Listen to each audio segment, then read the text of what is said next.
उद्धव ठाकरे आणि एकनाथ शिंदे यांच्यातून विस्तव जात नाही हे उभ्या महाराष्ट्राला माहीत आहे। त्यामुळे हे दोन्ही नेते किंवा त्यांचे पक्ष एकत्र येण्याची सुतराम शक्यता नाही।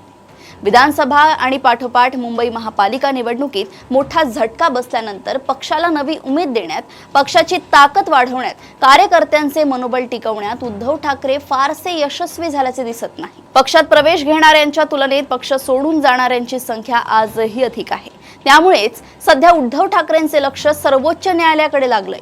सर्वोच्च न्यायालयात आपल्यालाच न्याय मिळेल, धनुष्यबाण पुन्हा आपला होईल, शिवसेना हे नाव परत आपल्याला मिळेल असा आशावाद त्यांनी नुकताच जिल्हा प्रमुखांच्या बैठकीत व्यक्त केला। धनुष्यबाण आणि पक्षाचे नाव परत मिळाल्यानंतरही ताकदीच्या दृष्टीने फार मोठे बदल होण्याची शक्यता तशी कमीच आहे।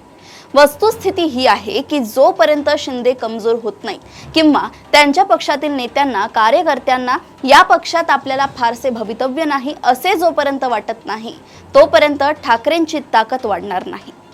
ताकदीचा विचार केला तर ठाकरेंची मदार शिंदेंवरच आहे। शिंदेंच्या पक्षातील लोकांना उद्या वेगळा विचार करावासा वाटला तर ठाकरेंची शिवसेना हीच त्यांची पहिली पसंती असेल। भाजप हा एक पर्याय असेल, परंतु भाजपमध्ये आधीच खूप गर्दी असल्याने पद, उमेदवारी वगैरेचा विचार करता या लोकांची धाव ठाकरेंकडेच असेल आणि ठाकरेंच्या पक्षाची सध्याची अवस्था पाहता एकनाथ शिंदे सोडून शिंदे गटातील सगळ्यांचे स्वागत करायला हा पक्ष तत्पर असेल। एकूण काय तर पूर्वीची ताकद मिळवायची असेल तर पूर्वीचे मावळे पुन्हा परतण्याची प्रतीक्षा ठाकरे गटाला करावी लागेल, कारण नवीन मावळे घडवण्याची या पक्षाची ताकद आणि क्षमता आता खूप क्षीण झाली आहे। अशाच घडामोडी व अपडेट सोबत पुन्हा भेटूया देशोन्नती संपादकीयमध्ये। बघत रहा देशोन्नती।